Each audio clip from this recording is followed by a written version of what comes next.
This is the equation for standard form. This is the equation for vertex form. We're going to be converting from one to the other.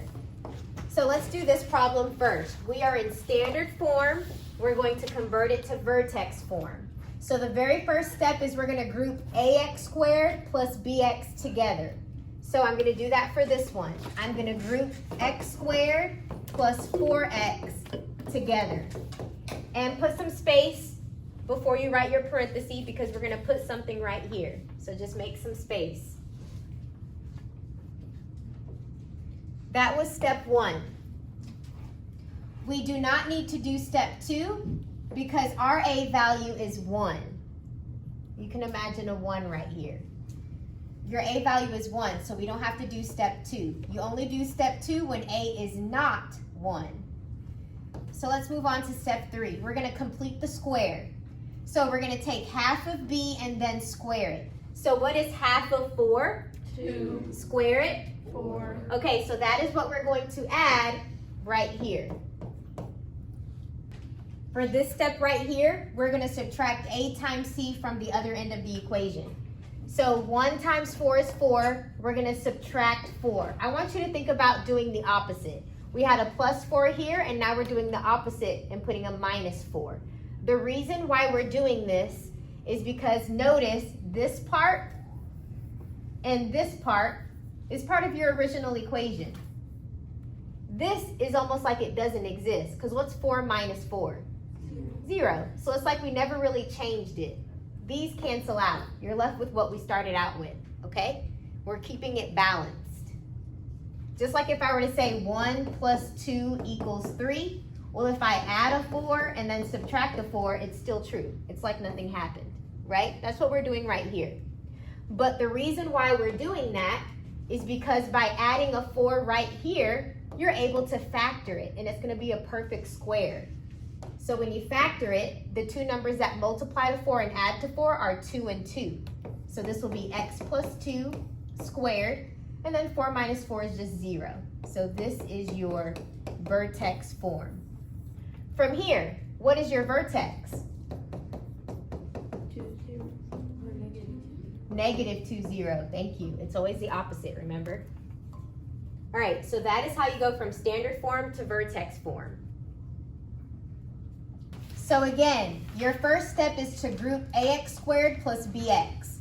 So we're going to group these two together. So I have negative x squared plus 6x. And group that together. Leave some space right here.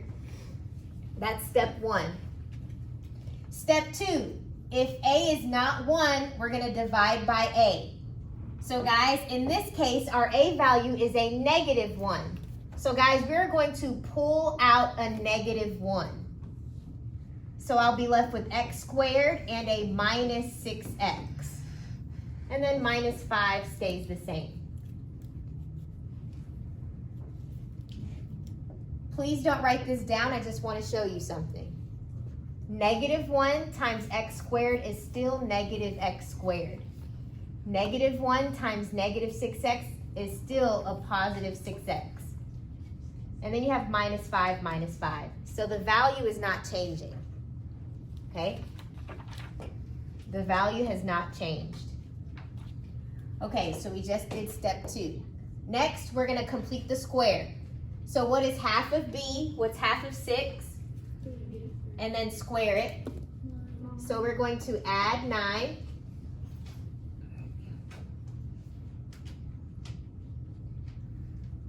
And then we're going to subtract a times c. So guys, a times c is negative 9. What's the opposite of a negative 9? +9. So we're going to put a plus 9 out here. You don't have to write this part down. I just want to show you. Negative 1 times x squared is negative x squared. Negative 1 times negative 6x is a positive 6x. Negative 1, this is the important one. Negative 1 times a positive 9 is a negative 9. And then you had this minus 5.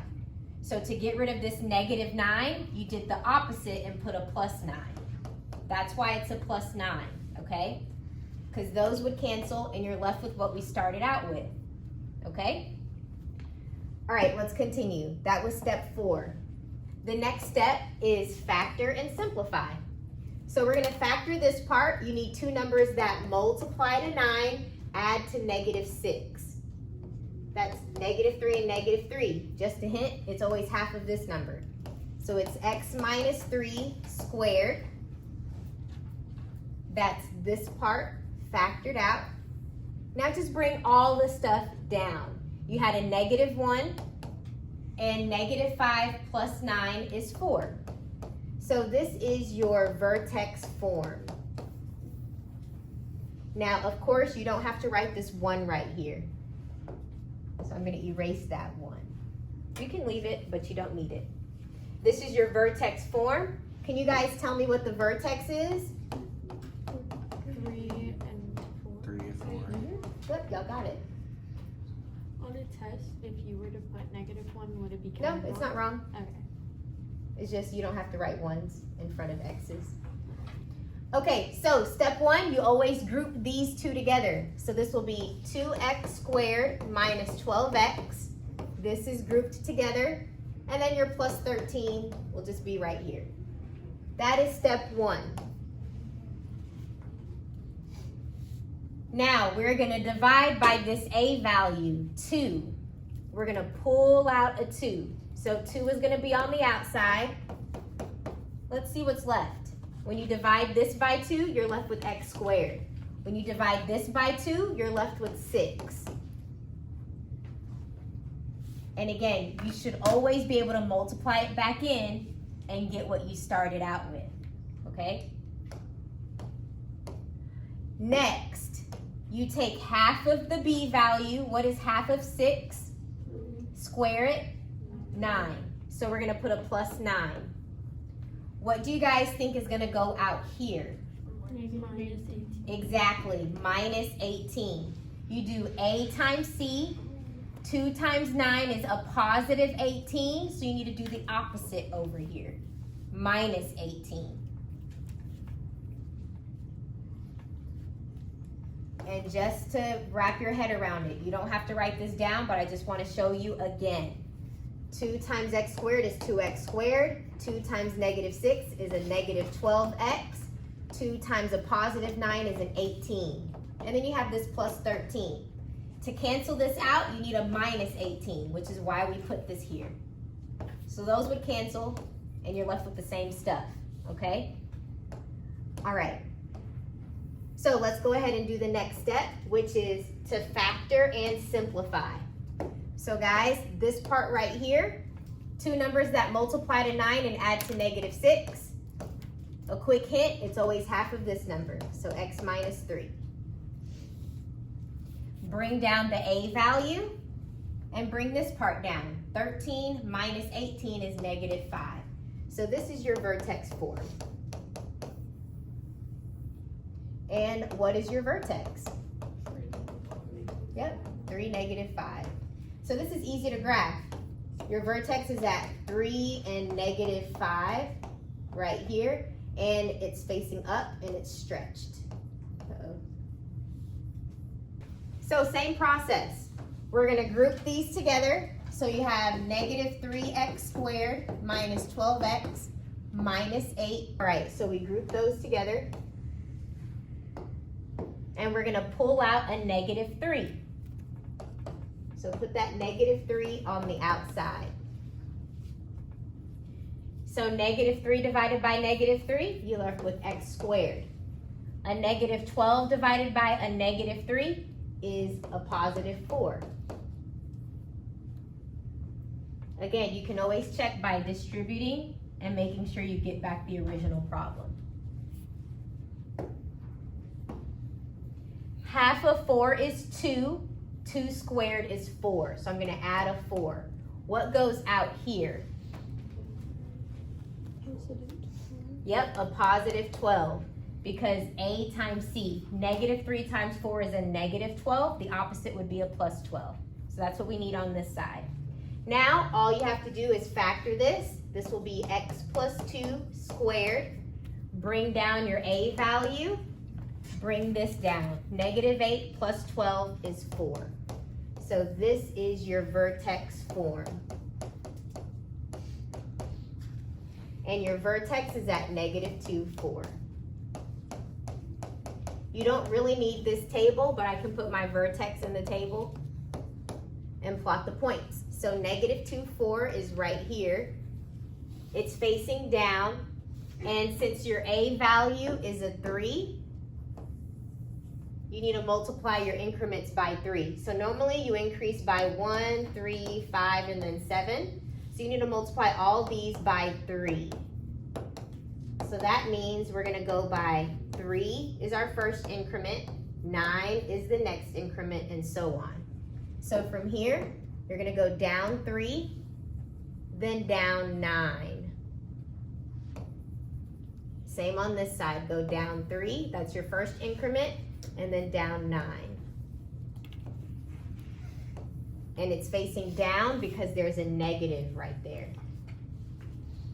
Now we're gonna go from vertex to standard form. So here's vertex form. Everyone please write this problem as 3 times x minus 7 times x minus 7 plus 1. A mistake I see a lot of people do, there's plenty of mistakes that I see. Some people will distribute this 2 and make it an x squared minus 49. That is wrong. This 2 means you write it twice, okay? So it's gonna be a whole different, it's not gonna be this, okay? Another mistake I see is people try to distribute this 3 in and make it 3x minus 21 squared. You cannot distribute this 3 if there's a squared right here, okay? You have to deal with the squared first. Deal with the exponent first before you try to multiply something in. That's also wrong. Okay, so let's go ahead and try to solve this problem. Before we tackle this problem, I want to show you guys an easier question. What is 2 times 3 times 5? 30. You did 2 times 3 and got 6 and then multiplied it by 5? Okay, that's the same thing you're gonna do here.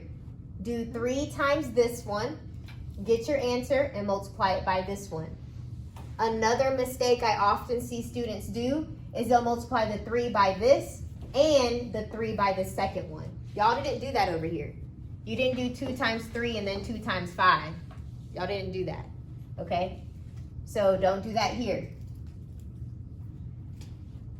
Could you also do the x minus 7s first? Yep, you can do those 2 together as well. You can do 3 times 5 is 15.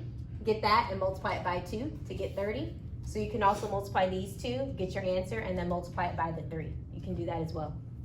Okay. So I'm going to go ahead and start. 3 times x is 3x.